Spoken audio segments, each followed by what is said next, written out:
Hey, good morning, everyone. It's Dave, and we're back with our next reading of the Old Testament. If you've been following, you know that we are in the book of Deuteronomy. And if you have a Bible, I am reading out of the New King James. If you don't have a Bible, remember that you can go to Bible.com. You can read for free on whatever you can get on the internet with. And then you can also download, my favorite is the YouVersion app. Which I think is off of actually Bible.com. But anyways, that's my favorite app to use when I'm reading. So, all right, chapter 3 of Deuteronomy is going to be a total of 29 verses, and we're going to talk about King Og defeated, the land east of the Jordan divided. Excuse me, I am super tired. And Moses forbidden to enter the land. Let me get my page here separated. Alright, and I'll look at the camera. Let's go ahead and get going. Then we turned and went up the road to Bashan, and Og, the king of Bashan, came out against us, he and all his people, to battle at Edrei. And the Lord said to me, do not fear him, for I have delivered him and all of his people and his land into your hand. You shall do to him as you did to Sihon, king of the Amorites, who dwelt in Heshbon.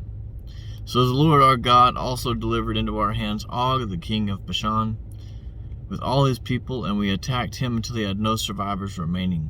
And we took all the cities at that time, and there was not a city which we did not take from them. 60 cities, all the region of Argob, the kingdom of Og in Bashan.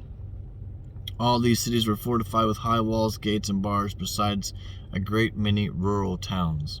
And we utterly destroyed them, as we did to Sihon, king of Heshbon, utterly destroying the men, women, and children of every city. But all the livestock and the spoils of the cities we took as booty for ourselves. And at that time we took the land from the hand of the 2 kings of the Amorites who were on the side of the Jordan, from the river Arnon to Mount Hermon. The Sidonians call Hermon Saron, and the Amorites call it Senir. All the cities of the plain, all Gilead, and all Bashan, as far as Salcah and Edrei, cities of the kingdom of Og in Bashan. For only Og, king of Bashan, remained of the remnants of the giants. Indeed, his bedstead was an iron bedstead. Is it not in Rabbah of the people of Ammon? 9 cubits in its length, and 4 cubits its width, according to the standard cubit. And this land which we possessed at that time from Aurora, which is by the river Arnon, and half the mountains of Gilead and its cities, I gave to the Reubenites and the Gadites. The rest of Gilead and all of Bashan, the kingdom of Og, I gave half to the tribe of Manasseh. All the region of Argob, with all Bashan, was called the land of the giants.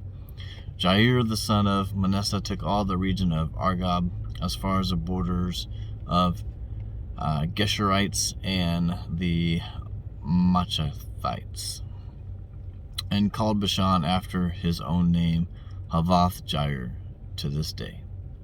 Also I gave Gilead to Mashir, and to the Reubenites, and the Gadites I gave from Gilead as far as the river Arnon, the middle of the river as the border, as far as the river Jabbok, the border of the people of Ammon, the plain also with the Jordan as the border, from Shinnereth as far as the east side of the sea of Arabah, the salt sea, below the slopes of Pisgah.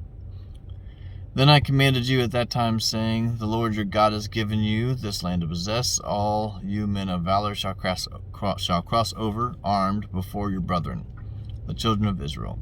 But your wives and your little ones and your livestock, I know that you have much livestock, shall stay in your cities which I have given you, until the Lord has given you rest unto your brethren as to you, and they also possess the land in which your Lord God is giving them beyond the Jordan.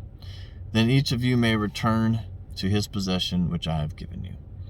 And I commanded Joshua at that time, saying, your eyes have seen all that the Lord your God has done these 2 kings. So will the Lord do to all the kingdoms through which you pass. You must not fear them, for the Lord God himself fights for you. Then I pleaded with the Lord at that time, saying, O Lord God, you have begun to show your servant your greatness and your mighty hand. For what God is there in heaven or on earth who can do anything like your works and your mighty deeds? I pray, let me cross over and see the good land beyond the Jordan, those pleasant mountains and Lebanon.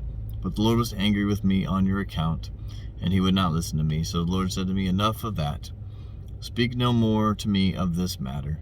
Go to the top of Pisgah and lift up your eyes toward the west, the north, the south, and the east. Behold it in your eyes, for you shall not cross over this Jordan.